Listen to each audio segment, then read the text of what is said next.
welcome to That Moto Show with Dirt Bike TV's Jake Clark and producer Donnie Bales. That's it, number 33. 33 shows, Donnie. How cool is that?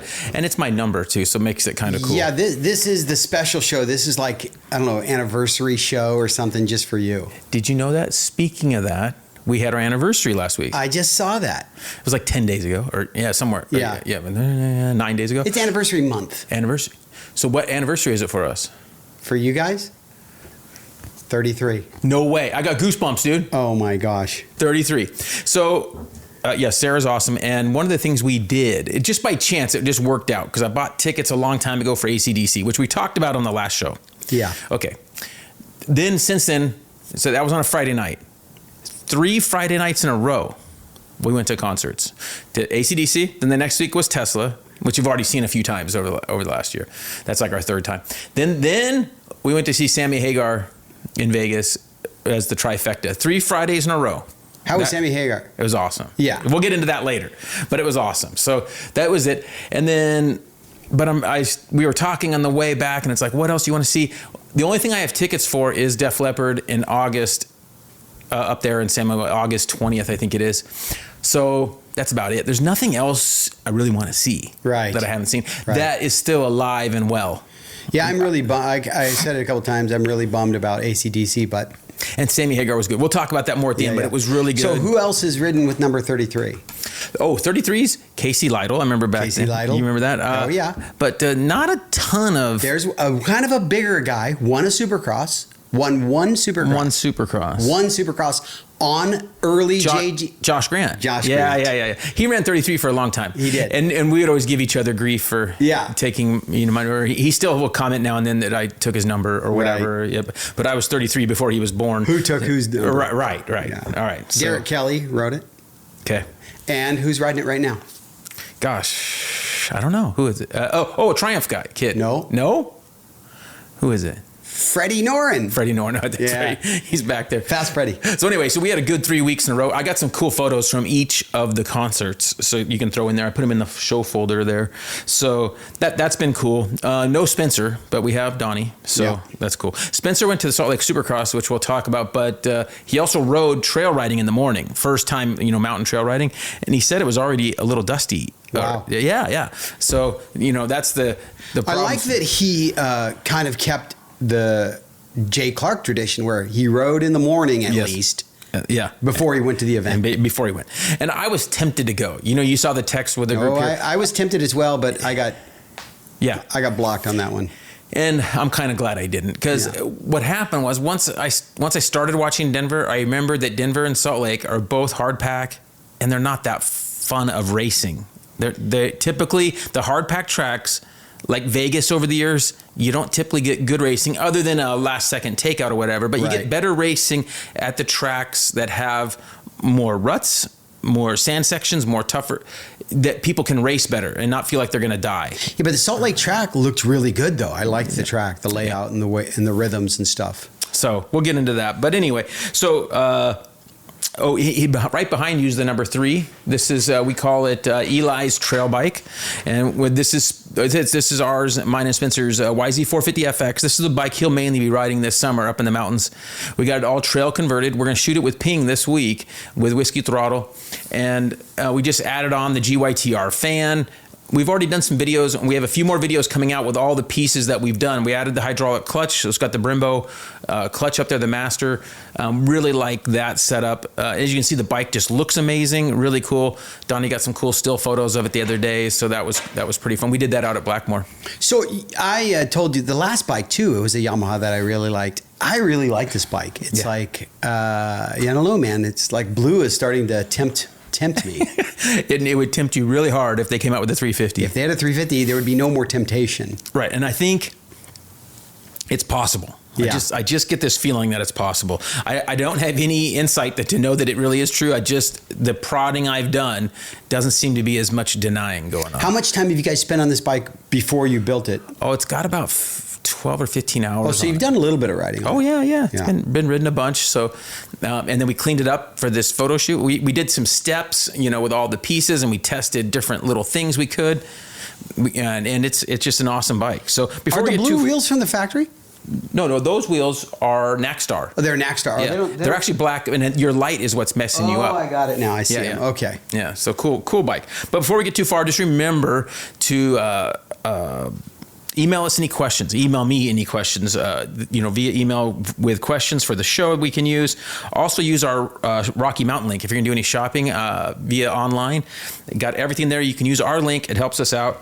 And then also we have a bunch of other codes that will help you out in your other shopping. So before we get now, the next thing is let's talk to Donnie about his knee. Last time we mentioned, and I haven't even asked him about this in a few days. We shot some stuff Saturday. It's a few days later. I didn't even ask you because you're doing so good getting around. So I didn't even think about it. And you didn't whine or nothing. You didn't go, oh, my knee. So tell us about your knee surgery. Yeah, no, I feel pretty good. It was a scope. It cleaned up. I don't know how they said it was like a piece of meniscus that was hanging up on the horn of my fib or just something. Just like grinding. Yeah, just grinding on it. And already it feels better than it did before surgery. And it's just been 2 weeks. Like just a little more than 2 weeks. That's awesome. Yeah, All I feel great. So you're doing good and not swollen up anymore? No. All right. No, I still ice it though pretty regular. Are you bicycling yet? Spinning? Yeah. So on my Aerodyne, I've been riding that daily. Okay. That's backwards. Oh. Backwards is the key. Oh. When you have a knee injury, my wife is in the medical industry. So she told me to you want to ride it backwards for the first week or so, and that's what I've been doing. Years ago when I had my knee surgery, it's been so long, 25 years. I just started with the seat really high, so I wasn't bending my knee as far, and then I lowered it down to normal position after a few weeks. Yeah. So I could keep. I'm so short that at the lowest position, my leg's still straight at the bottom. So anyway, that's good news. All right, so let's talk Supercross, man. So Supercross is all over. We're gonna get ready. We have an off week, and then we're gonna get ready for outdoor. So Supercross ended. Webb won the championship with 5 wins, right? And 5 wins. Sexton had 7. 7. And then that's 12, and there's only 5 more other wins, right? Mm-hmm. Tomac, Jet. Yep. Mookie. 3. Who else? Roxon 4. One more. Didn't AP win in the mud? Did he win the mud one? Yeah. So that's 5. So it's that easy. So we had 7 winners. For those 5, and then the other 2 make 7 winners. Yep. So those guys hogged up 12 of them between the 2 of them. And most people agree that Sexton was the fastest guy. Yeah. But just made some big mistakes at the wrong time. And Webb fought like that mud race where he caught it in the last lap. Which was that? Boston. He caught it. Foxborough. He caught up at the end there and made 3 positions. Did you hear why he did that? His bike was going to go. No. Yes, but he calculated once. Yes, that he was smart enough to know that if I crash in this last lap, it's not going to make a difference. Nope, this is the place I'm going to get. Yeah, because I'm going to, I've already been lapped or whatever. Yeah. So he knew that he was on the lead lap or whatever. Yeah. Yeah, so he somehow figured that out. Also, his bike was going away, his clutch. Yeah. So he's like, hey, I just got to go. And he sent a couple big jumps that were sketchy. So no matter what. Yeah, he was going to finish 6th or 7th, whatever it was. I think it was. And then he passed 2 or 3 guys at the end. It was amazing. 4 guys total. Oh my gosh. So the thing is like that. Everybody goes, Sexton's a fast. We know Sexton, but how smart is Webb, dude? Yeah. He just calculates everything. It was awesome. It was a fun series. It was good.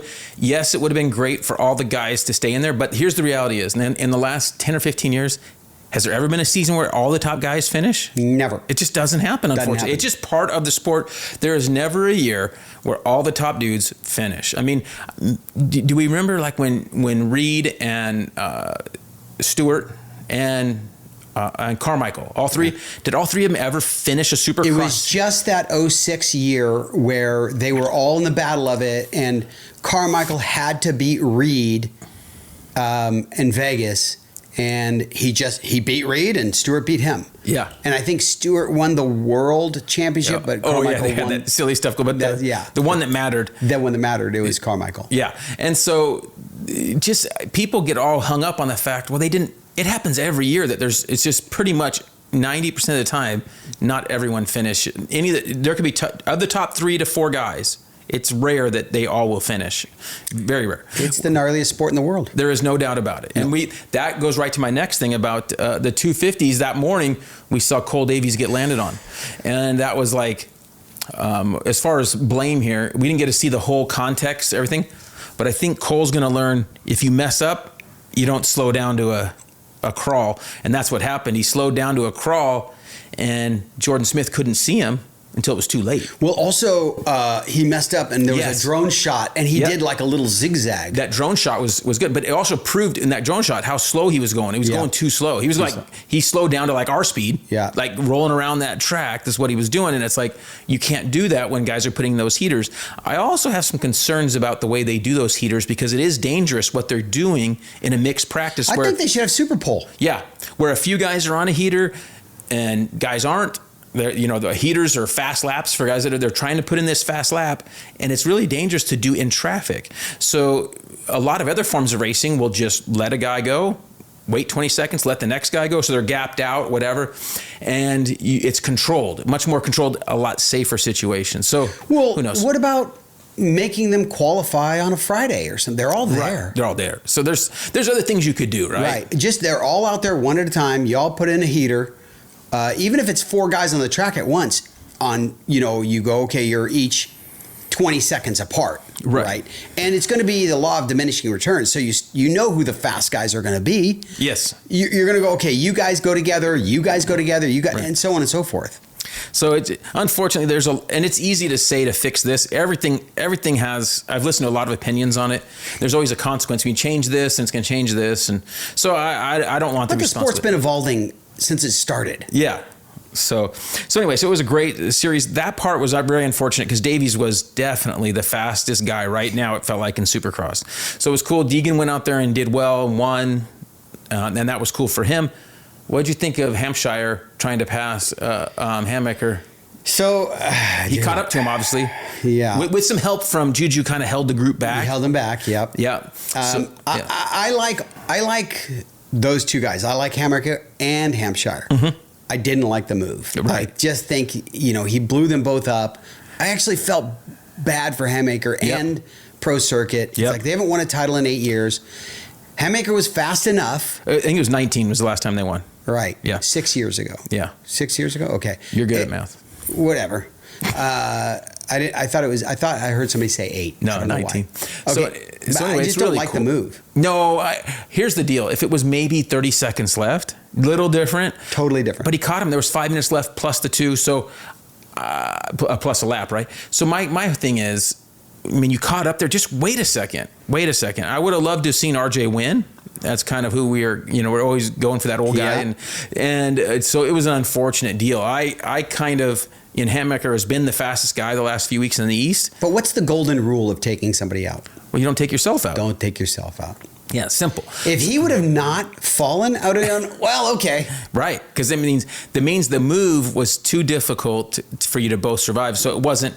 He caught up and saw this quick opportunity. If he could have waited a half a lap, I'm sure would have had another opportunity. For sure. And if you're fast enough, you should be able to do it. So it's an unfortunate deal. I've heard some talk that he needed to pass him, and then Hammaker needed to finish one more spot behind him. Not just one spot, but he needed someone in between. 2 spots behind. So he's hoping to knock him down, I think. But regardless, he kind of ruined the whole deal. And he gave a championship to Vial, which guys will go, oh, that's another KTM brand, basically, the Husky and KTM. So but I don't think there was any play like that. I think it was just that, hey, he wanted to win. Yeah.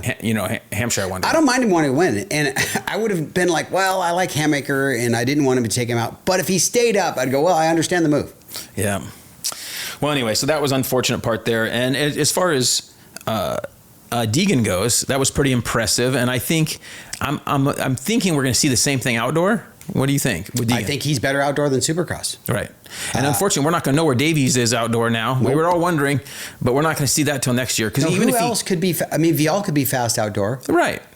Hampshire can be fast. Hammaker, all those guys can be fast. But do we think any of them are going to be faster than Deegan consistently? No. I don't think so. So we'll see what happens. And the talk right now is assuming this goes well outdoor here, he races 250 Supercross again, West Coast probably, and Davies will probably be on a different coast, on the East Coast, right? Yeah. So put him on the West Coast to defend that title, and then he races 450 outdoor. That's the talk right now. Yeah. So a year from now, we'd see him. 26, yeah, we'd see him on 450 outdoor. Which, if that plan works, I would be stoked. I think that'd be cool. Yeah. So, and now going into 450 outdoor, we're pretty excited about this because we have Tomac coming back, which we think is the least of the injured guys coming back. The least injury, it was just a broken bone. Yep. He's probably been riding the most, or at least in the most shape, I would think, compared to Jet with a knee rehab. And Prado. Yeah, I think he's been riding like 6 weeks or something already. Yeah, and I'm sure he was very much exercising before that. Yeah. As far as physical part. Yeah. And then you got Prado with the shoulder. The shoulder one is the one I say is probably the most difficult to recover from. And he's the one that everybody's saying could give Jet a challenge. So we'll see. So all three of those guys. And then Sexton comes in actually the best as far as not hurt, right? Right. We assume he's not hurt at all. Webb, we don't think is going to be doing much outdoor. He even talked that he might not even race. He might get his thumb fixed. So he's got some deal going on there that he has been dealing with. Well, he just made $1.5 million. Yeah. I don't think he has a problem getting his thumb fixed. Yeah. So and then if he gets his thumb fixed, he could race the SMX playoffs with it fixed. And so we'll see. Do you get bonus points for championship? I don't know how the points work for out. SMX. Yeah, that's going to be up to the. Yeah, there is money from Feld and everybody for SMX. No, but like because you have points going into it, right? Yes, so it's better to be seated higher, but you can survive with the number of points he has. He's going to be in the top 3 or 4. But do you get bonus points for winning the Supercross championship? Like each championship gets some kind of bonus point or something. Like that? If it's just total points or if you get because Jet was leading, but then Jet got. No, he went outdoor too. Like, right? He got hurt last year. Yeah, outdoor. Okay. Anyway, it's hard to keep track of all that. But anyway, It's been a real fun season. Looking forward to that. And then the big news is that Sexton might not be on KTM next year. This is what we've heard. So we'll see what happens. But the big word is that he's going to be on Kawasaki. What do you think of that? I think for Sexton, it probably makes sense.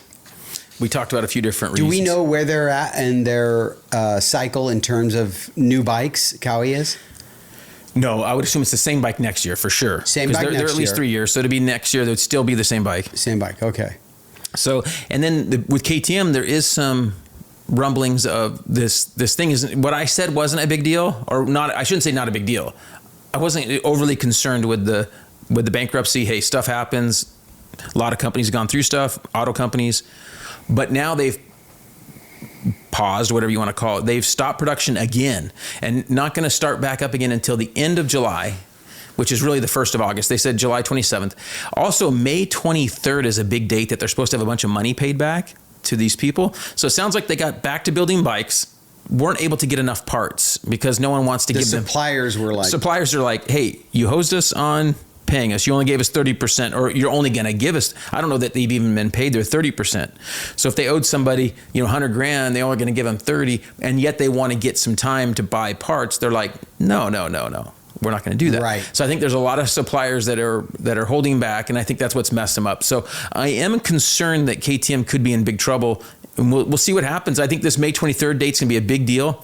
So we'll be looking for the news out of that. But do you think Austria would let them? And it's hard to say what happens, man. Well, I just think somebody's going to buy it. Yeah. Someone would take it over. Some India company or China company. Someone's going to buy it that has that kind of money, is my guess. I don't know. I'm not a big business guy, but I think that's what happens is somebody else is going to take this thing over. So I think unfortunately, you're probably right. I'm a bit concerned about that. And also, I think if you're racing for them on any level, you'd probably be concerned as well, right? So that could be factor into maybe some of Chase's decision. Who knows? Maybe you get paid in rubles or something later. You said it was going to be 2 million. We didn't tell you 2 million what? Too many rubles, too many whatever the Indian denomination is. All right. So our big news lately, we've got a bunch of videos. Let's talk about the videos that have come out. We have a brand new one coming out later this week. This is coming out like Wednesday or whatever. On Saturday, May 17th, we have the new video. Spencer's been putting it together for a while. It's called 178 Things. And it was going to be 133 things, but I couldn't stop. So just like that big video I did with the 125 things about the shop and tips and everything, I had a bike, a motocross bike, an enduro, a dual sport, and we just went through every part of the bike. Worked our way in from tires, tubes, rims, forks, shock, seat, air filters, engines. We talk about handlebars, grips, give kind of thoughts and opinions on every part of the dirt bike. So this is going to be another video, and it's like over 40 minutes long. It's like 45 minutes long or whatever it is. And it's going to give you tips and tricks for your dirt bike and what we've learned over the years about it. So Man, that's a massive video. It's a big video. 178 things. We go ding, ding, ding, ding, ding. So Oh my it's gosh. gonna How be cool. long do you like typically spend on each kind of thing? Do you just kind of like? Well, it's 178, 45 minutes. So Yeah. not some of them are just like 5 or 10 seconds. Some of them are like Yeah. a minute. You know? Right. So it's a lot. I don't. How many minutes are in 45? 45 minutes, and then how many things are in the 178? Yeah, So it'd be it has to be kind of quick. Yeah. Luckily, I talk quick. Yeah, I know. I've noticed that. All right. So that's the big one. And then we had the RMX 250 piston change video come out. That was a couple weeks ago. And then we had the big video last weekend with our data acquisition. So a lot of guys, that's a pretty cool thing, right? You see the guys, all the teams have a guy or two that's familiar with mapping the bikes. We call mapping is changing and checking all the diagnostics on the bike. So when we used to see guys program a bike like Jamie, that's one thing is they read out things and do it. At the races, every top team from Honda, KTM, Kawasaki, Yamaha, they are all collecting data from practice sessions and from race sessions, so they see where the bike ran at what temperature, what air fuel ratio. They can see it all and mapped out. So it's really cool what you can see in that. Are there rules to keep from transmitting data while they're riding? I think so, but I don't know that for sure. And I don't know that you could. It'd be difficult. And I don't know that they would want to and risk of causing a problem. For sure. But right now, the way it works is they go do a session, they come back in, they plug in or Bluetooth to the bike, right? They just connect to the bike via however they connect, and then they can look at that session and see what the air fuel ratio was here, and here, and then they can go make adjustments to the engine. They do these. They're gathering similar data for suspension in many cases, but for this video we were mainly just talking about engine, Right. And so it was really cool. And we did this data acquisition on my CRF 250 build that we're doing for dirt bike. That is the dual injector. So went around Glen Helen. Jamie and I both rode it. Came back and we looked at where we could see what, and then I think I told you this. So it was like a 2.5 minute track and I was off the gas for 30 seconds. Yeah. Zero throttle. Yeah. So it's pretty embarrassing there. So we'll have to work on that. So there was little things you find out how many seconds you're full throttle, how many seconds you're off. Don't let off and just pull the clutch in everywhere. You know what I mean? So he's like, oh man. And he would actually see those revs though. He would Yeah. see it and he would see spikes. The spike, yeah. Like the trickle when he tried to blow up the, remember in Days of Thunder? Yep. Where he's going to blow up the car? Yeah. That's He had what a little tack that would tell him to boom. the Yeah. cold trickle. Cold trickle. All right. So, and then we just shot some other videos that are coming out soon. I shot a YZ125 top end rebuild with Rado, and then we did some silencers. I had my buddy Drew came over we rebuilt 3 silencers in one day, 2-stroke silencers, all different ways. So a Sparky that was just totally carboned up in a little.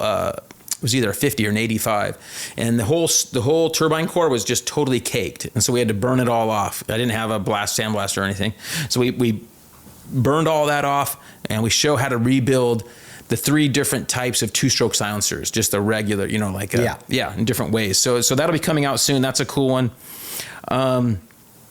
We did get a little bit of rain in May, which is very rare that I've gone to the desert in May. And Rado and I went, just the two of us. I was on my way home from out of town on a Sunday night, and he's like, hey, we can go tomorrow. He's sending me screenshots of the radar, which is cool. It's nice that he's that excited. He only went out there twice this winter. He's more active this year than I've ever seen him. Yeah, but out there, he only hit the desert twice. Yeah. How many times did you go this winter? This winter? Zero. Let me count. 0. So he did do 2 more than you, which is cool. Anyway, for Rado anyway. So we had a good time. I got a couple cool pics in here. It was just a blast up there. It was just the 2 of us ripping around, a lot of fun sandhill climbs and all that. Also, Cody rode Glen Helen after some of that similar rain. That was a freak rain.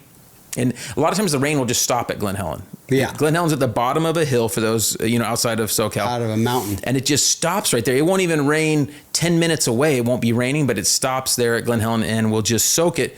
And you show up and you're like, it's not supposed to be wet. It didn't even show it on the Right. forecast or anything. So you have to pay attention. Well, Cody's bike, as you can see in these pictures, the RMZ is totally covered. One thing that I've learned years ago is if it's really bad like this, you pull the plastic off. You rough it out a little bit like you normally would washing, then pull that plastic off because you're not going to get behind the shrouds under the tank. You're not going to be able to clean it sufficiently when it's really bad like this. So that's something. So he spent about 10 or 15 minutes just power washing it normal.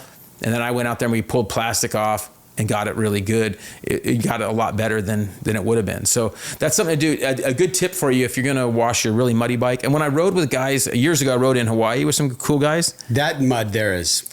And it's standard. They come back, they blast a little bit, they pull the plastic off. Yeah. Because they can't get to everything. It's the only way that they can. clay doesn't come off of stuff, man. Yeah, so they do it straight away. And I showed that stuff last time. I don't know, is it up here? The Mud Buster? Yeah. Mud Blaster. I don't think it's even over there. But a spray underneath, I don't think you have one over there. You see it's this one right here. There you go. You got it. That at the one? end. Yeah. So Mud Blaster, and we've tested it a few more times over the last few weeks, and it works really good. Oh, that one's slightly out of frame. You can pick it up. My shoulder doesn't want to move that far. Left boy. shoulder's bad. Yeah. Yeah, Mud Blaster. So that works really good under the fenders. I'll stay at the mic there. So things like that help on the mud stuff, but when you're washing bikes is keep it coated. Guys will use Pam over the years. I love the all in on Blaster, man. They've doubled down and gone all in on all these Moto products. Yeah, so hopefully we'll have it available soon at some places, like online, like with Rocky Mountain and different places. So hopefully we'll be able to find it at your favorite dealer or online place soon. So hopefully that happens because it's going to take a little while for that to happen, but hopefully we're getting there. And then we finished up that TX300, which you shot a picture of the other day. The TX300 came out really good. That's for Dirt Bike Magazine. I shot more than one picture the other day. Yeah, we shot a few bikes, huh? Yeah. So I think we're time to get into some of our comments because there's some really good comments here this week that are going to lead into some good conversations. So the first one is from Simons. He says, and this was on our How to Bleed Your Brakes Right, but it has nothing really to do with that. But he says, are we going to see the follow-up on the video on the RMX 250? So the answer is yes. We have more videos coming on the RMX and KDX, and we have a video coming, which Spencer's going to edit, we rode them both the same day, back to back, and tried them up some trail sections, so that'll be fun. So we have that coming out. And of course, as you know, we rode them both at the two-stroke race. Right. So we can have a little bit of that. So that'll be fun. All right, Donnie, you got this next one. Polly 417 commented on the KX 500 startup video. He said, I love the graphics. My 500 needs new ones. Who even makes graphics for KX 500s anymore? He must not zoom in well, right? Not zooming in. I mean, Decal Works has a lot of that older stuff covered as well. So they're the ones that did it, and it does look really cool on our that bike's amazing. KX 500. Yeah. This one is Trail Fix saves the day when I have the zip ties on the tire when I got a flat. He says, great idea, but I got to ask, if you go to the trouble of carrying zip ties, why not toss a 21-inch tube in your backpack and CO2 cartridges and tire spoons and a wrench? He didn't have all that stuff, and I'm like, and. So problem is, I always say I'm carrying too much weight already. I don't want to carry any more. So that's my problem. So that's why we just carry the zip ties. And the reality is, knock on wood, we don't get too many flats. When we go to the mountains, we always have the rears double tubed. So we have double tube there. We run 12 to 13 PSI. If we're running the gummies, we'll run those down a little bit lower on the rear. But we don't typically have a problem because we're not mobbing those mountain trails. Right. And we're never... You're trying to get back home. Yeah, we're never more than a few miles from a dirt road. So we can at least get to a dirt road that we could ride out or bring the van in and fix it. So anyway, Do you remember seeing those not old, but when you see like Johnny Campbell, those guys race Baja 500, and they come up with no tire on the rim at all, and they're just riding on rim. Yeah. Tire gone. Yeah, that was crazy. I've seen that in Dakar and there. Yeah. All right, 7-11-44 on the 2025 two-stroke World Championship. You'll like this one. I can't believe for the life of me that California, of all places, still allows this. I'm not against it one bit, but it just surprises the heck out of me in a state where they make laws telling you how to breathe and how your heart should beat.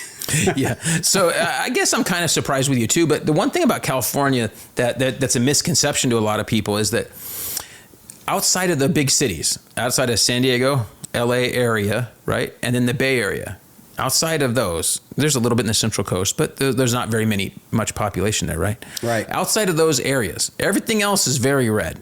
Right. Very red. Very red. And that's a lot of people don't understand. We live in Riverside County, and our sheriff is beyond red. Right. And everybody in this county is like, they promote outdoor sports and all kinds of stuff all the time. Right. So luckily, even though California has a lot of that going on, fortunately, it's not all of it. So I'm grateful for that. So who knows what the future holds, but that's what I'm thinking. So we got another one on the two-stroke race. And we posted a video on the Glen Helen two-stroke race, and this is Jeremy Doblinger.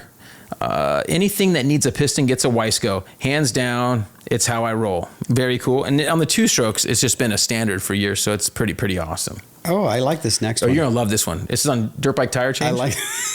Just makes me laugh even looking at it. Dirt Bike Docs commented on the Dirt Bike Tire Change video. Very bad explanation. Like, what part of it's bad? Well, I got to start over, man. I guess you're going to have to do some more. Yeah. Some like more in-depth explanations. And my wife, when she sees these negative comments, she goes, how do you not like just cry? You know, because you don't even see, we're going to get to some I'm going to talk about, but yeah, some of them are just brutal. Yeah. Like, call me an idiot and this stuff. So it's like, hey, listen to me. If I cried every time somebody called me an idiot, it would be daily. All of your friends that call each other idiots. This one's really cool. This is on our braking video. We did how to bleed your brakes right. Yeah. Which I'm sure I did wrong, right? Yeah. Okay. This is user. He doesn't even have a real name on here. He says braking is fear. I must have a lot of fear. That's all. My life is full of fear. Braking is fear. Yeah. All right. And so this is from our last show, Stiff Upper Lip, number 32. Yep. This is Mousy McNabb. Awesome show as always. I'm 55 and I wish I was 15. I had access to such Moto knowledge. I would have changed tires myself with Jay's tire stand and instructions instead of the milk crate and the 5-gallon bucket I used for years. Thanks again for sharing your knowledge. Well, I can also say I wished I knew what I know now at 15. For sure. Wouldn't that be a way better, right, Donnie? Oh, yeah. All right. You got another one for the show. Yeah. Can you read their LCD Alan. hour? Yeah. Alan. Oh, there you go. Good show as always. I'm in NorCal and ride E Street, Hangtown, and MMX, but really want to come down and ride Glen Helen. Don't know where I should say. Don't have a van. Can't leave the bikes in the truck overnight. Any suggestions would be appreciated. Yeah, very good question. Okay, and I've had a few people write me on this, and it's important. So I've had some guys write me. One was from Idaho. This guy's from NorCal. I don't care hardly where you're going. There's a few places we go up north that are okay. We'll leave bikes overnight, and we usually will disable the truck because that's usually what they're going to steal is your truck. Yep. So we usually pull a fuse for the fuel pump or the starter. We pull a fuse. Now we've given off our tips. Everybody will know. Bring an extra fuse, but that's going to slow somebody down enough, I think, to be successful. I doubt the guys taking the truck are watching this show. I'm just that's spitballing. I'm guessing you're right?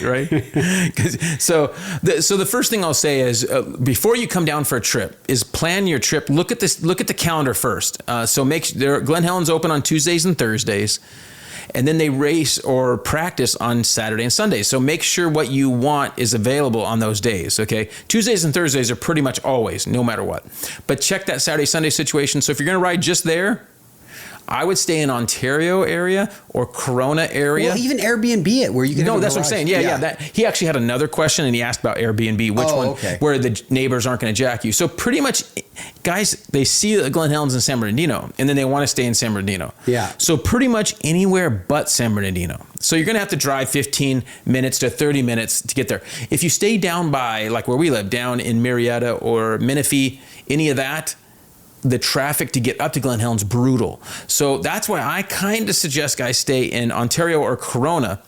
And the Airbnb thing is a great option. Any of those towns, it's going to be fine. If you find a place with a garage you can put the bikes in, you're going to be fine. Yeah. You're going to be fine. I still say... Norco, too, is a good area. Yeah, always bring a lock your bikes. That 15 freeway from Ontario down to Corona will be fine. That's what I would kind of suggest. And then from there, if you want to do a day where you go to Kauai or to Paula, you can go south, no problem. And you could hit one of those tracks or Paris Raceway.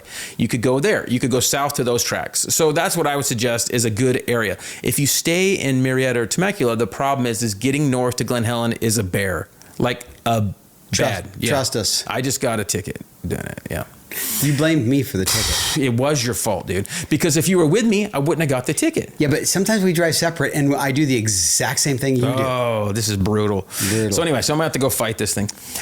All right. So that's a great question, and we've gotten people to ask that. And then if you are going to have to hotel it, the only things I could suggest if you're in a pit is to cover your bikes. We put a big old tarp over them. We lock the bikes. We disable the truck, and we back the truck up to a wall. All those things is all that you can hope for and do, is what you can do. If you have two trucks with you, guys will back up the trucks together. But again, you need to disable the trucks because they're going to want to steal your truck. So, and it's an unfortunate reality, part of any big city. This happens. St. Louis, when the guys would go to any races, supercrosses over the years, last 30 years, every time they go to Atlanta, Detroit, St. Louis, even the Texas ones, they go to any of these bigger cities, this stuff happens, stuff gets stolen, they know. And we had a guy from Arizona left his trailer in Moreno Valley at a decent hotel in Moreno Valley. The whole trailer got I think they took the whole truck and trailer.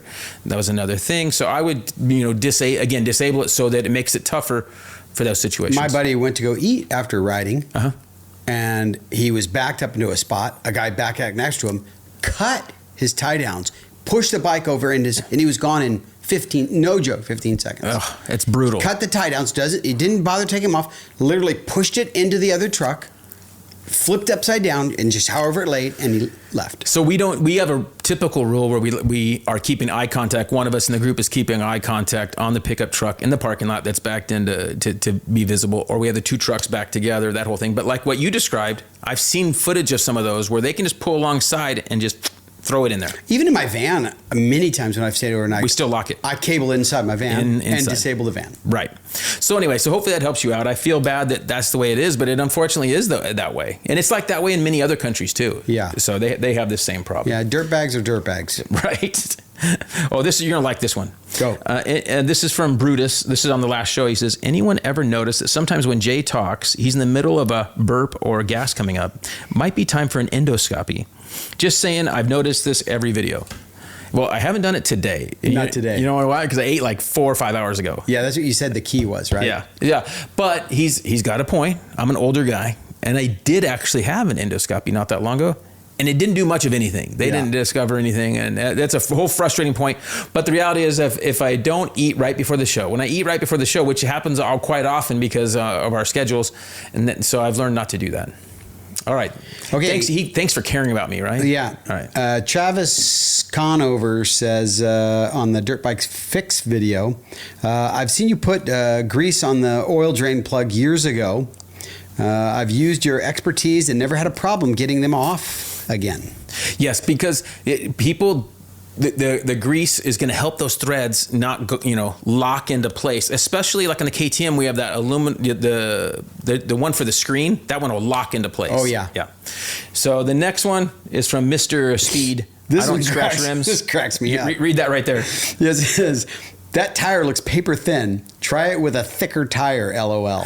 Yeah, so this is what I told you years ago. We've had, ever since we started doing videos, guys were accusing us of having a stunt tire. Stunt tire. That's what they called it in the comments. This is a stunt tire. This isn't a real tire. So Dunlop has some of the strongest sidewalls. Now, maybe on the 18-inch with a gummy tire or a trials tire, not quite as stiff with an 18-inch, but everything else, some of the stiffest sidewalls out there. If it's cold out, you've also put them in the sun here and there to mount them too. We'll get them warmed up. Get them a little warmed up, but you're not using a stunt tire. Yeah, I would have to have like thousands of stunt tires by now is what I say. Because we have just keep using the same one. All right, so now we got our video is on 4 strokes are better than 2 strokes. And this is Mary Copley. Mario Copley. Caparelli, Italian. Yeah. Okay, just click to say there aren't, and your opinion is stupid and wrong. This is why 4 strokes are better than 2 strokes. He says your opinion is stupid and wrong. So this is the other guy that thinks that I don't, didn't explain anything. Yeah. So my opinion is stupid and wrong. But so everybody knows that I've done a video on why 2 strokes are better. Yeah. And when I've done one where 4 strokes are better. And if it was like a debate class, I could give you reasons as to both why and why and why and why. Point, counterpoint. Yes. So, you know, and the one thing I've learned is, especially a lot of the 2-stroke guys, the hardcore guys, now I'm saying this in the nicest of ways, they can't afford a current 4-stroke. Because once they rode a current 4-stroke with fuel injection, they would be like, really? This is pretty awesome. Yeah. So I do like 2-strokes. In many cases, I just finished building that carbureted TX300, which has a counterbalancer, so it doesn't vibrate like crazy. This is the same guy that, you know, he's 40 years old and he's still sitting around telling about how in high school he almost won the championship. This is the same guy. Yeah, I'm the sure football championship. Yeah. So 2-strokes are cool. They definitely sound cooler. But as far as being which one is easier to ride, the 4-stroke's easier to ride. And so their argument to that is, why do you want to ride something easier? You should be like a man. A man, right? A man would ride something harder. Okay, so I don't know what the argument to that is, but anyway, so it's a fun debate. There's another one on that stuff coming up too. I can tell you that when I ride one, and then when I see somebody like Jeremy out at Kauai riding one, it's very different. Very different. It's a very different situation. Now, I will say, I said this before, but if I had never stopped riding 2-strokes motocross, like in 2005, 6 range, right in there, was when I started riding 250Fs. Yeah. And by 08, 09, I was done riding 2-stroke 250s. I told you I switched in 2000. Right. So I rode them longer, and I was swearing that I was going to buy, you know, back when the 4-strokes were coming out, I was going to buy CR 250s or YZ in a crate. Crate them up. I was going to keep them in a crate, and I'm going to just, you know, stockpile CR 250s. Well, you should have done that anyways, because you'd be making money on them now. That's true. That's true. So anyway, all right. So what do you got for the next one? All right, Cosmo Don't Know. Yeah. He said from the dirt exhaust hack, what should I do to spot the overheating for a Yamaha WR450F 2018 model? Yeah, he means stop. Okay, so he wants to stop it overheating. So a couple things that would be you'd want to look at is that bike could be corked up with the silencer, you know, muffler. So that's going to be one thing that's going to really help it breathe. That's in a fuel-injected bike, so the mapping is probably pretty lean. And so there's probably you can probably put the FX tuner ECU on there. That'll solve all this problem. You can put a fan if it doesn't have a fan, but I would do the ECU thing first and put the FX tuner on there, ECU, which isn't very expensive. I think it's like $120. It's pretty inexpensive. I would get that GYTR FX tuner, which makes it legal just for tracks. That's fine. So put that on. Then look at the muffler that it's opened up. And that should be it, man. It should work fine. If you have to get a fan, you get a fan. There's no reason for that to really overheat, right? Well, they will get hot, but if you get rid of that choking upness, it should be fine. Yeah. He should be fine. All right, next one, installing and trials tires for Dunlop. It's on an D803 GP Stack Smasher. Yeah, I like that. Okay, so let's say I'm one of those people who ride a bit of pavement to connect trails. What is your recommendation? Now, this depends if you want to be street legal or not. If you have to be, the K950 Dunlop is a street legal trials tire. DOT approved. That works great, and durability is pretty good, and it'll hold up pretty well in the street. So that's what I would probably recommend. If you're just connecting a little bit and you're not going to be crazy on the asphalt and not wear out tires with stopping and braking and accelerating, all that stuff, then I would stick with that 803, that gummy trials tire. Oh, this is a good one. I'll read this one. Yeah, this is a dialogue. Okay, so this is from, he says, hey Jay, I saw you fitted a GYTR hydraulic clutch. This is from Jake Holland. On our FX, so we fit that clutch on there. Yep. And I was wondering if you had any issues with losing lever pressure randomly during a ride, unable to disengage the clutch. I have one fitted on my FX currently, and I've had randomly comes back like nothing was wrong at all, and the fluid level hasn't changed. It's been bled multiple times. Let me know what you think. Well, I found out Dave, Fireman Dave, Kiefer's buddy, he had this similar problem, and there's a little O-ring on the slave side where the rod goes through with the slave goes onto the engine. The rod goes through. There's an O-ring right in there. I'm going to buy an extra one so we have it for summertime. So, but apparently that O-ring can get wore out very simple to just pull it out. You know, pull the slave off, pull it out. So what to do? Heat up and then... Yeah, and it could be shooting oil pressure from the engine in and messing you up. So that's the problem. So that looks like I've heard of this a couple of times, so that's something to look at. And I think it's going to solve the problem. We haven't had that problem yet, but we only have a couple hours on the new hydraulic clutch. All right, you got our must-know dirt bike hacks and tips guy? Dave B. Photography. Nice. Photography. On 3632 spotting that. This is our 125 things video that has everything. Great. Yeah. We're fixing the front end. Great tips. I'm convinced I needed new bearings in my front and wheels until I took the wheels off front and cleaned it up and noticed the spacers have slop with the axle. I learned that this is normal until the wheel is installed correctly. The previous owner hadn't tightened the front and rear to the proper torques. I didn't need bearings once I had did it right. So sweet. Yeah. We talk about this with the front end all the time. Following that procedure, we have that video on there. It's very simple. You want to just follow you just got to follow that procedure. It makes it really easy. Yep. All right. So on our RMX piston change, we got Travis says they make nut driver, torque wrench type doodads. He calls them doodads. Yeah. For those hose clamps. They are legit. Okay, so what he's talking about, see this right here, and I have a picture I just sent you, Donnie, in the show folder. Yeah. I didn't know that these existed. I don't know how big a deal it would be, but so these are what I use all day. This is a 6 millimeter. Oh, this is an 8 actually, and a 6 right here. I use these all the time. Whether you're going to put on fender bolts, it helps you get things started really well, rather than a T-handle or a ratchet setup, because you got real good control. So I'll use this to get all, especially on plastic pieces. I'm getting those started. And hose clamps with the 6 or the 8.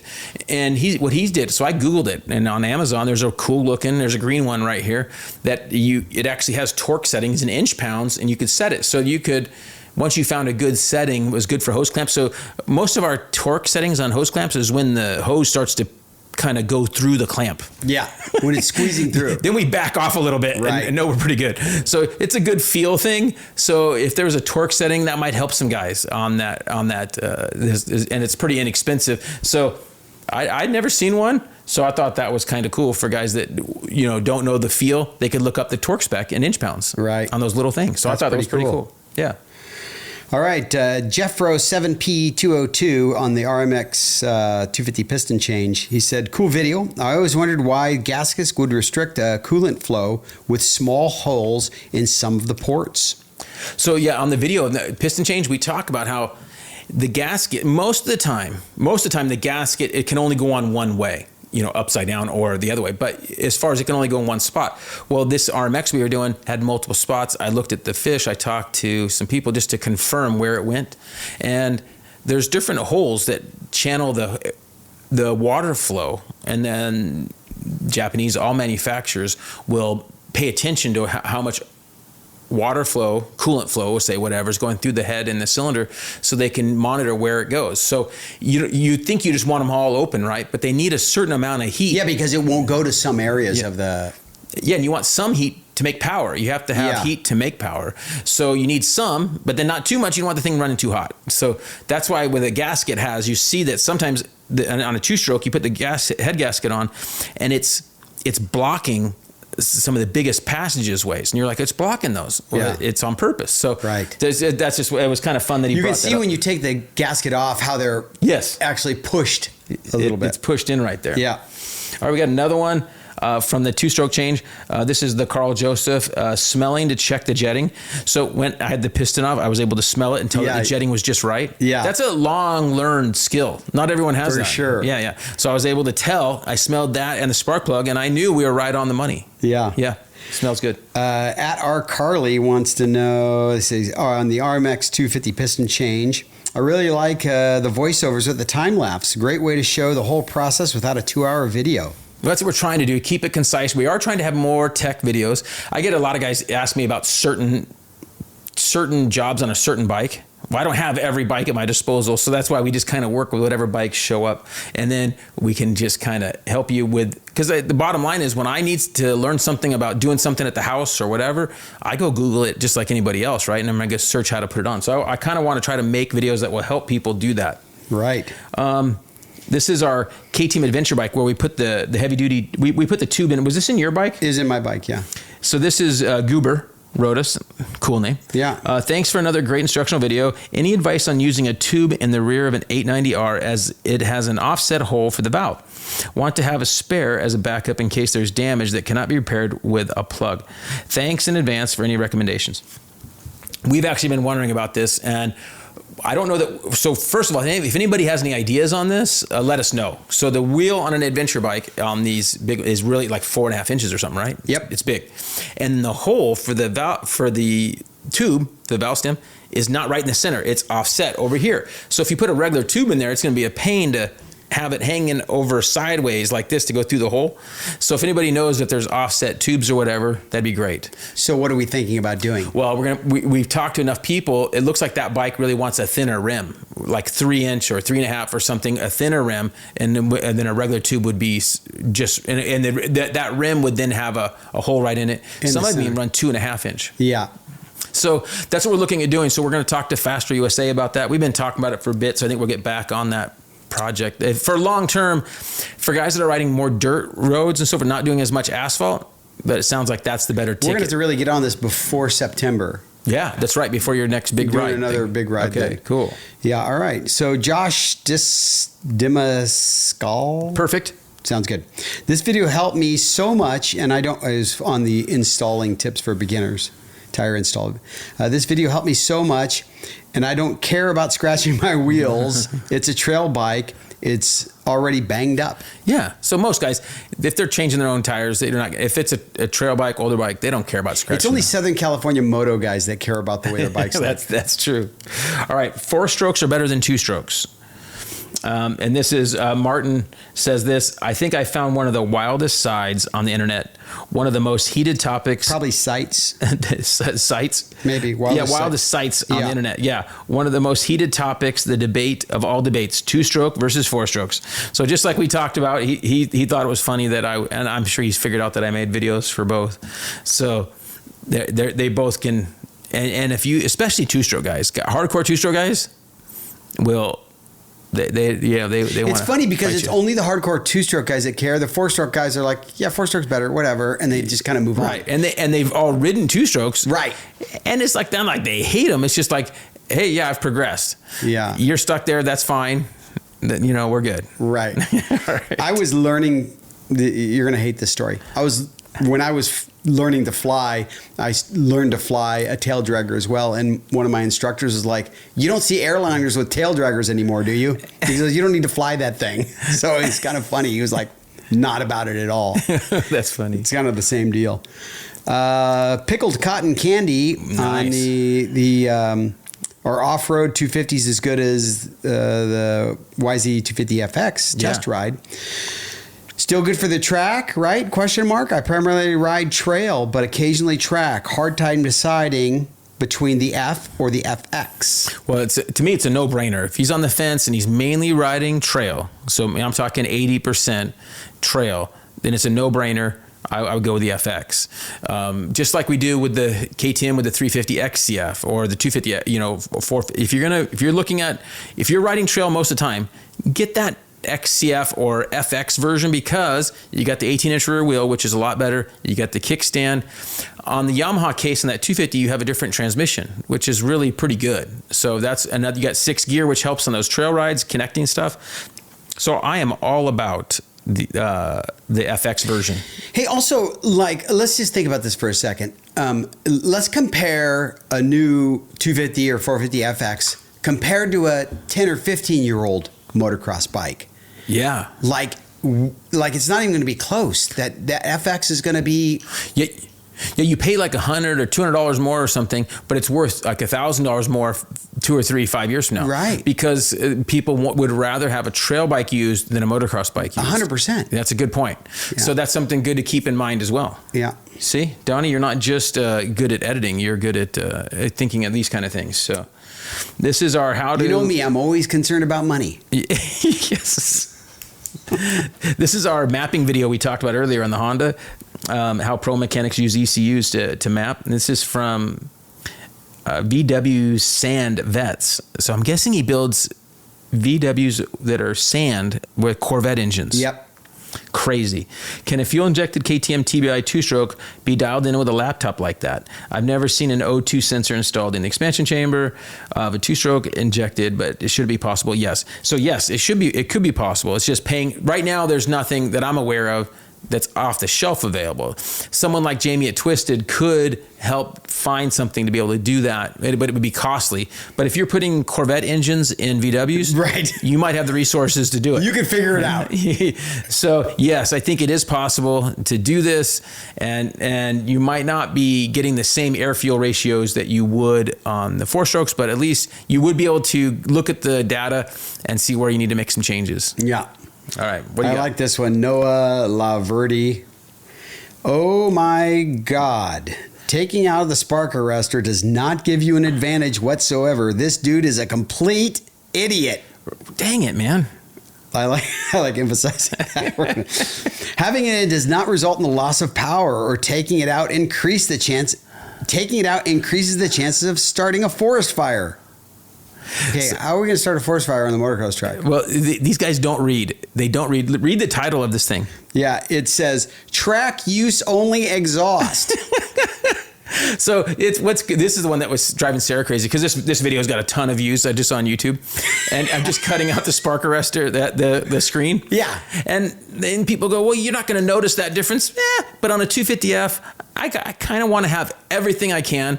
And I like having it removed. So there's another factor. Yeah. It absolutely blows out the exhaust packing sooner with. Yeah, it's going to create more heat. There's no doubt about it. No doubt about it. With it in there, it's creating more heat. 100%. Yes, I can't argue with that. So like the bike behind you has it in there. And it's going to stay in there. It's going to stay in there. It's going on the trails. And you know what I should do? For those that don't believe me, I'm going to go grab a T-handle. Yeah. You talk, Donnie, because I'm not on mic. All right, so Jay's out here doing a little bit of work. I don't know if we can be seen. Oh, yeah, it's stopped in there. Can you see that in the screen? Oh, yeah, okay. You can see it clearly. So we're not going to take it out. It's not coming out. This bike is trail only. Well, not trail only, but it won't be removed for it. So what people have a hard time with are dual sports. Any of the trail bikes, we leave the Sparky in there. But if you're going to a track like Glen Helen or your local track, you're not going to start any fire. And what I will say, even in an argument to this, I doubt ever this thing is throwing fire out. You know what's going to start a fire from a dirt bike more than fire coming out that exhaust? Hitting rocks on the chain guide? That could very well do it too, because when you're in dry conditions, anything can do it. But your header on a four-stroke, sure. The four-stroke header, if you were to fall, and I've heard stories of this, and fall in the brush, that header is, I sent that video the other day. Remember see that video I sent the other day to the group? Yep. I sent a video. I was putting the fan on that bike. Yep. And so just for fun, I had a temperature gauge, and I wanted to see. That was crazy. I wanted to see how hot. First, I was just mainly checking when the fan would kick on. It was around 180 to 185 degrees at the top of the radiator, right? But I went over to the exhaust, and it was spiking between 500 and 600 degrees, coming at about 4 inches out of the head. Right at the head, it was like 300 or 400, but then it would get really hot as it came around the bend. I was following the exhaust. It was really kind of fun to see where it was hottest. So do you think Deegan or Sexton are riding with a Sparky in their bike at the track? They have it's no Sparky, but they do have inserts like what we're basically making. Have inserts, yes. Yeah, because they got to quiet them down. That brings up a whole nother topic that I'm really upset about. Yeah. Is they're reducing the sound down for next year. I know. Oh my gosh. So we're going to neuter these bikes down. I mean, and I just don't know anyone that's paying to go to... What's the problem with the sound? I don't understand it, because they have Monster Jam the next week or the week before in these stadiums, and it's louder. You go deaf in there with those trucks. So Monster Jam coming in there has no sound restrictions. So why do bikes need sound restrictions at a stadium? You think the sound is getting out of the stadium? And here's another thing that frustrates me. Their argument is, well, it's going to help people be able to save tracks in your remote place in Kansas or wherever, right? Or at Glen Helen. I don't care what anybody says. Wherever you're riding dirt bikes, it could be electric bikes. Wherever you're riding dirt bikes and having fun, people are still going to try to shut you down. Stop it. They're going to say you have too much dust, you're using too much water, there's too much traffic coming by my house. It always comes down to you're having too much fun. You're having fun, and I'm not, so I'm going to complain. So I don't believe that quieter dirt bikes on some track in a remote area in Kansas or in Michigan or wherever is going to make any difference. Well, let's not just just think about that for a second. And we're going off on a tangent. But the other thing is, how many guys do you think are repacking and rebuilding their exhaust? These guys, weekend warrior guys out there, never. Yeah. The bikes are completely blown out. Right. And so it's like, it doesn't even matter. This pro rule isn't going to affect end user guys of any significance. You know, if they have, that's one of the reasons the new KX 450 has a different airbox design that's kind of choked down, is because they're trying to get to these EU standards for sound. But I just, for the life of me, can't understand why Supercross is going to try to make this thing quieter. Like, who cares? You're paying to go to a Supercross race. You don't want to hear 90 decibel dirt bikes or whatever. Nope. You want to hear what sounds cool. I don't care what anybody says. No one's leaving NHRA drag race and going, it was too quiet. Have you ever been to a NASCAR race? Yeah. Dude, those are loud. Right. So I get it. And if it's too loud for you, don't go, or wear earplugs. Like, there's things you can do. It's like when I went to AC/DC, it was really loud. I left there going, it's really loud. Like, you dummy, you went to a rock concert. Like, what did you expect? Oh, because I'm over 50, it should be down to 80 decibels now. But it's a rock concert. That's what it's supposed to be. Anyway, I'm not a fan of this reduced rule. No, this is nonsense. This is nonsense. I don't understand why they're pushing it and who's pushing it and why. It doesn't make any sense. And it's just going to cost the teams more money.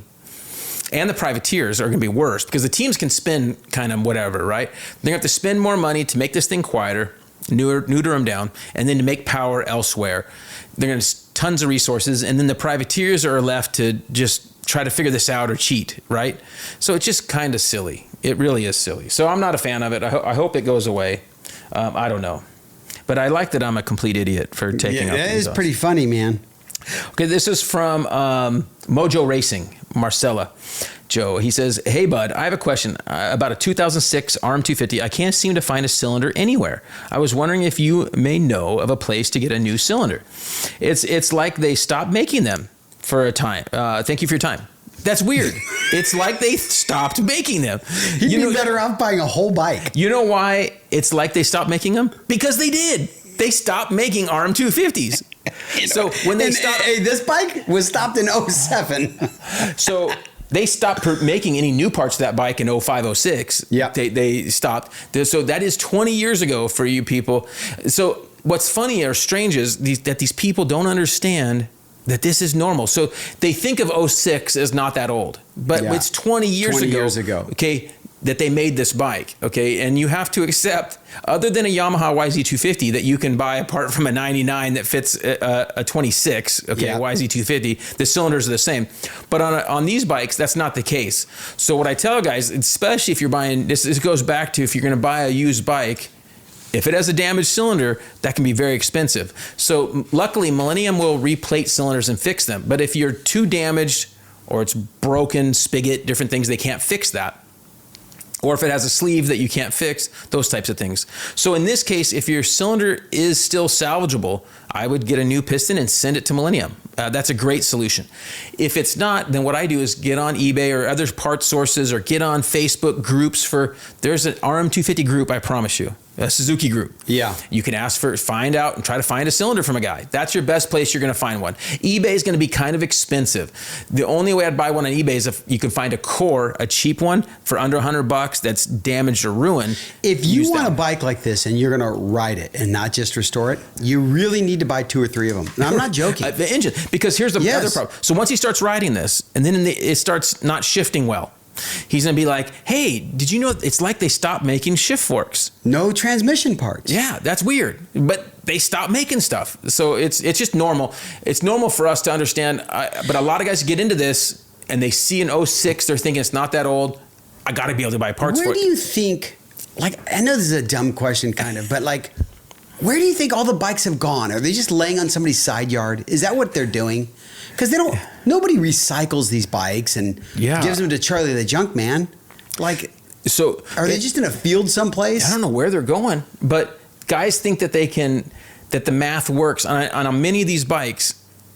The math, I've said this before, the math only works on fixing up these older bikes for the most part. If you plan on keeping them as museum pieces, starting them up in your garage, occasionally using them. If you plan on racing in them and riding them hard, you're gonna have to buy, and you're gonna be getting into that bottom end of that bike quite often to fix stuff. I get people asking me, your all the 500. time, my 500, like, why aren't you riding anymore? And I'm like, what am I going to do when parts break? Right. The bike runs great right now, and we take it out and we do a few laps here and there, and it's fun. But, dude, if we lose something on that bike, we had to go through the internet a ton to get the parts we did. Right. So that's what guys don't understand. So when you're fixing up these old bikes, you have to look at those as potential problems. So that gets us through those. And so now let's go to some tools, right? Tools, parts. We already talked about the nut drivers, which is cool. Yep. We're going to talk about this thing right here. You don't even know what this is. I got this for you.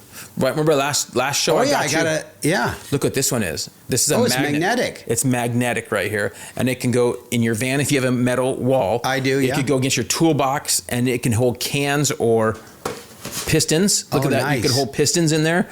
So you could just, you could have 3 in here, and you could sell pistons at the track. Okay. Awesome. This was on Amazon. Really cool little thing. I thought that was a Thank cool you. little rack. And I already put a couple in my van too.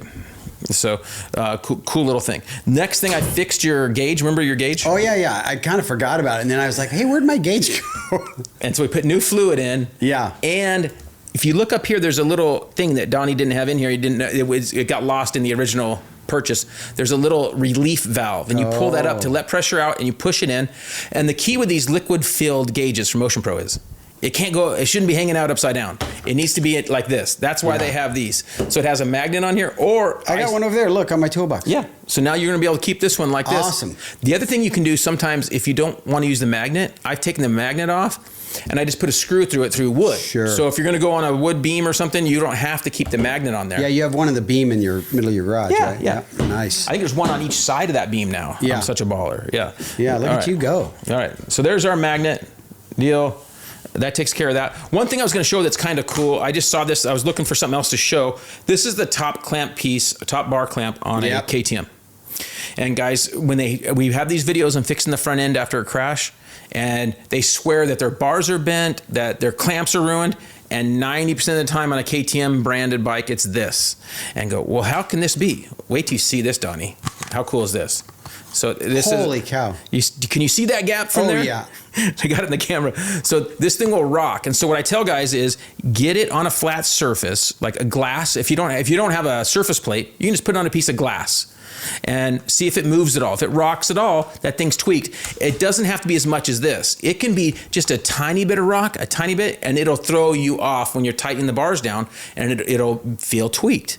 So now, if you have now the poor man's fix here is you can fix this. Yep. I've cut these bars off, cut them off right here, and you can either put them in a mill and clean it up if you have access to a mill, or just a belt sander and clean them up. And you can just run these 2 clamps like normal, and there's a dot the direction they go. So that's a good option. So that's a cool little tip for you. Hopefully that helps you out if you got one of those bikes.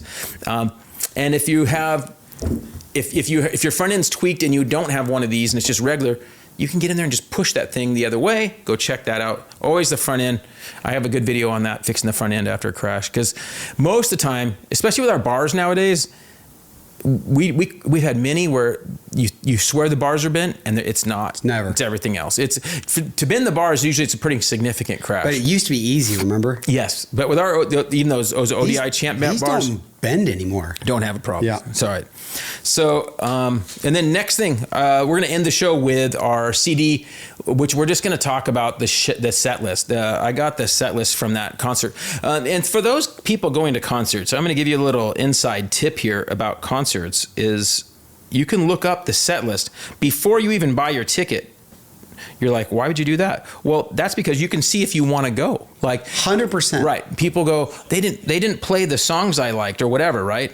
This way, you know exactly what they're gonna. It does vary sometimes a little bit, a few songs here and there. Sometimes Right. I've noticed, but it's pretty much right on. Right.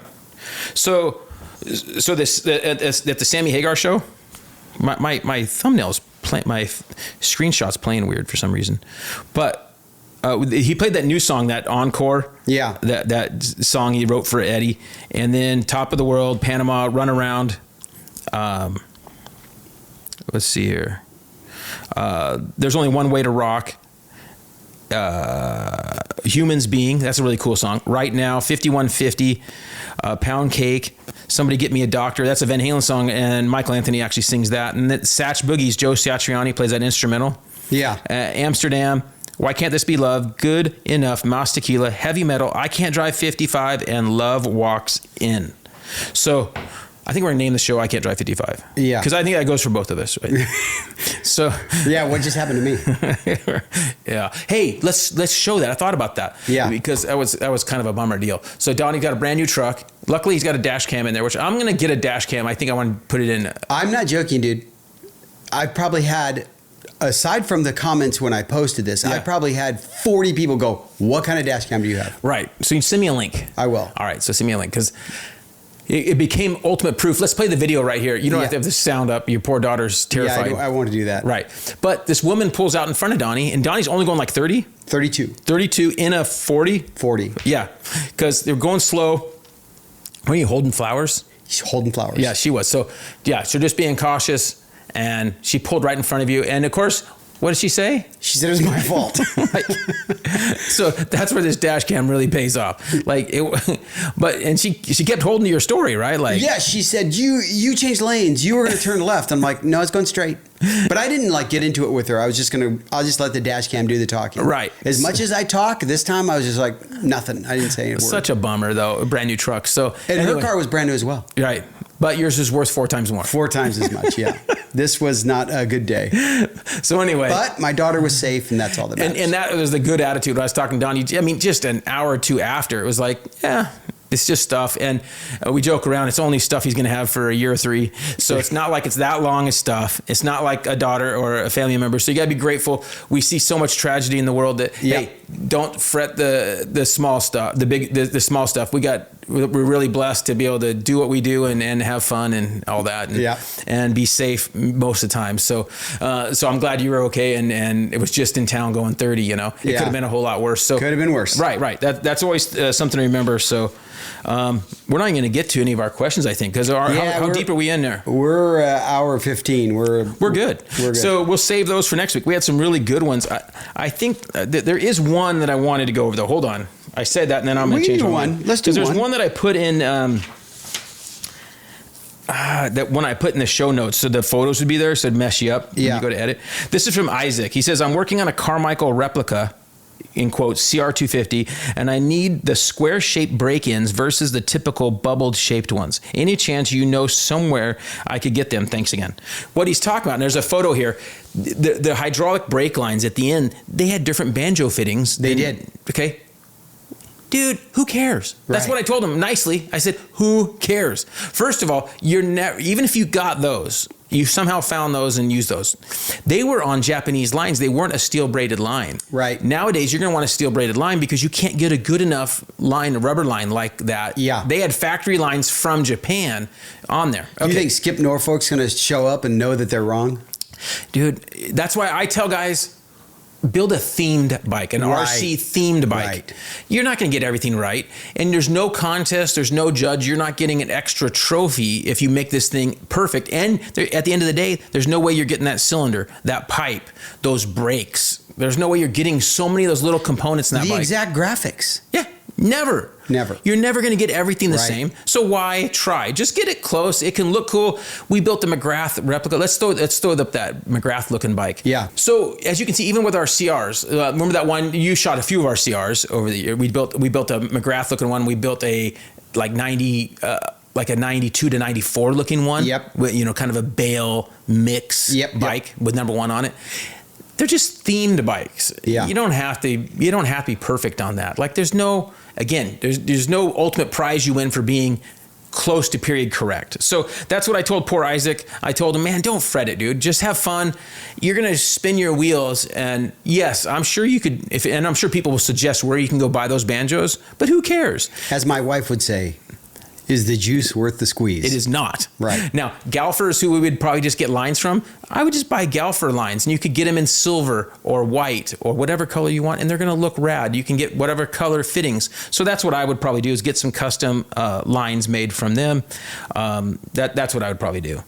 And then the rest of these questions I think can just wait till next show, right? Yep. All right. So anyway, hopefully you guys enjoyed that. Fun show. Oh, I'm gonna talk a little quickly because in this show you could use. I'm gonna get Spencer to send you the audio.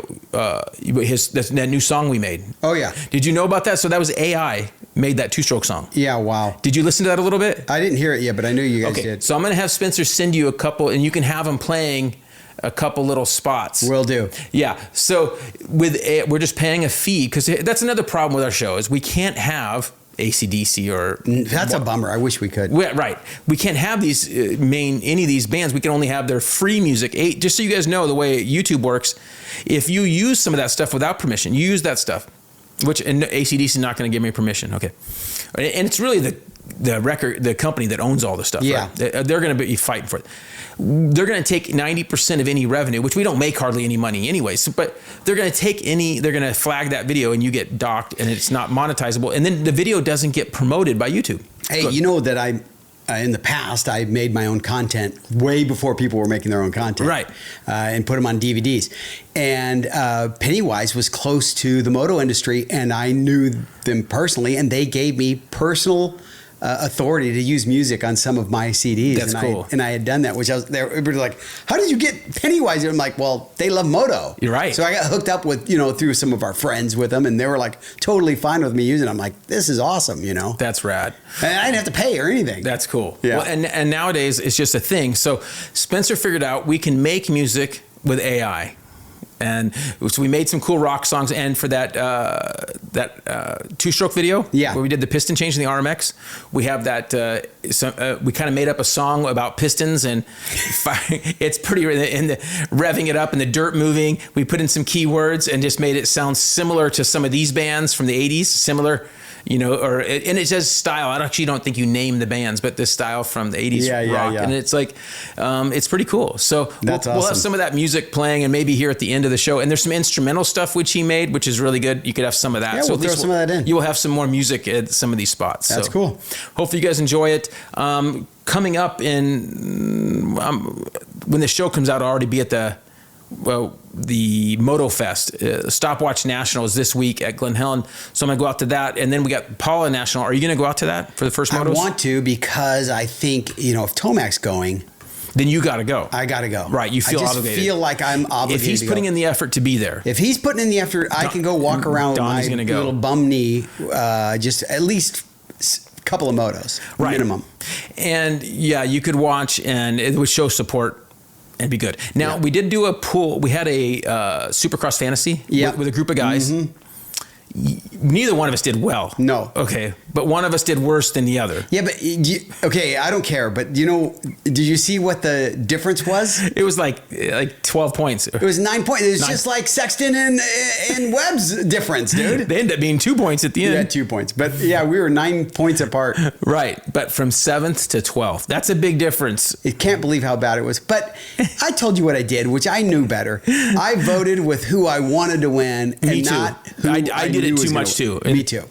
Did you know there was 2 weeks where I copied yours? You never said anything. Yeah, I knew. What am I going to? No, you did. Yes, I do. I do know that, and you told me one of the weeks, so it's like I knew that. I waited a few hours and then I just copied yours and sent it in. For laziness, or you thought that's good enough? Yeah, because I just stopped caring because I was doing so bad. Yeah. So then I started copying it and I would change like 1 or 2 things. I go, no. I saw you do that. And then I would be pretty close. Yeah. So because sometimes you'd call me and even ask me like, "What are you gonna do?" It was embarrassing that GL didn't even have to race the last round.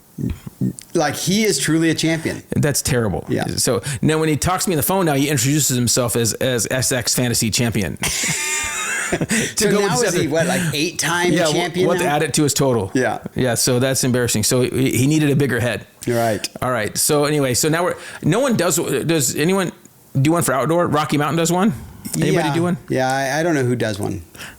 Outdoor is a lot tougher. We can start it with our Making Dreams Come True. Yeah. Why don't we? Okay. All right. Yeah. Yeah. No one will put in money though. I'm going to shame everybody. Let's do it. All right. Okay. So anyway, so that's really fun. Hopefully you guys are looking forward to outdoor. I actually really enjoy watching outdoor. Me too. 4 motos. I just So love watching excited. 4 motos on a Saturday afternoon. Yeah. Especially if I get a moto in the morning. Yep. Come home, watch that. Mm-hmm. Nothing better. Right on. So looking forward to that. We got 11 weeks of that, right? Yep. 11 weeks. I liked it better when it was 12, but we got 11 weeks of that, and then 3 weeks of playoff stuff. Yeah. Playoffs, things like this, I still like the outlook. Yeah, I was going to go to Vegas last year, and this year I'm like, oh, I'm going to go to Vegas, and then it's the week after I go to Colorado. For I'm your you know, sport, right? I'm getting more and more limited time. And we still know what that dirt's like in Vegas. That's the unfortunate reality. It's going to be all rock hard there. They did a decent job with the track there last year. I think they did pretty good for that speedway. Yeah. And wasn't it dark? It was later. Very That's dark. what would have saved Salt Lake. I felt like if the race was 2 or 3 hours later, by the time the mains were going on, it was all shadowed and the water was coming up. It was way better, don't you think? We don't even have time to get into this because I cannot stand when they're racing in the day. It really bothers me. Yeah. First, as a person that shoots and edits and stuff, there's no contrast. You can't see the bikes compared to the dirt and It just everything looks else. terrible. It just doesn't look flat. exciting, yes. It looks flat. So Supercross is better at night. At night. Or in a stadium, because in the daytime it doesn't matter. But Right. yeah, it looks better inside or at night. At night. So it's unfortunate, but I think logistically they want to end the series out west, and that time frame they want people to be able to watch it back east. I don't think there's any easy answer, unfortunately. No. And especially because they're trying to fit in 17 rounds. Exactly. Yeah. So anyway. All right. Well, we're going to keep talking. So No, all right. We'll call it a day. Yeah. All right. Hope you guys enjoyed. Remember to like, comment, subscribe. Also, check out all these sponsors that are listed out here and enjoy some cool AI music Spencer made. All right. See ya. See ya. Wiseco Piston has over 80 years of experience manufacturing pistons in Cleveland, Ohio, USA. Wiseco pistons are developed and proven through professional racers, teams, and engine builders, including factory Honda HRC, Club MX, DBTV, Twisted Development, and many more. Wiseco is rooted in supporting grassroots racers across the country. Wiseco has been a sponsor of Loretta's and GNCC Racing since their very first events. Wiseco has a piston to fit the needs of any type of rider, from reliable rebuilds to serious racers. Wiseco is still the piston expert. However, the brand has evolved and has a complete range of performance components, including engine rebuild kits, clutch and valve train components, crankshafts, gaskets, and more. Wiseco has all of your power sports machines covered, from dirt bikes to UTVs, ATVs to jet skis. Find what you need at wiseco.com or wherever you. We work with some great companies, and here's a list of those right now. Dunlop Motorcycle Tires, Wiseco Piston, Vinco Air Shocks and Dirt Bike Parts, FMF Exhaust, Decal Works Graphics, Pro X Racing Parts, Recluse Clutch Revolution, Motion Pro Specialty Motorcycle Tools, Works Connection, Uni Filter, Klotz Oil, Cometic Gasket, MX Plastics, JE Pistons, Cardo Systems, ODI Bars and Grips. And remember, if you shop Rocky Mountain, use our link from our site, Linktree, or link in description of the videos. Thanks for watching and listening. Don't forget to like, comment, and subscribe.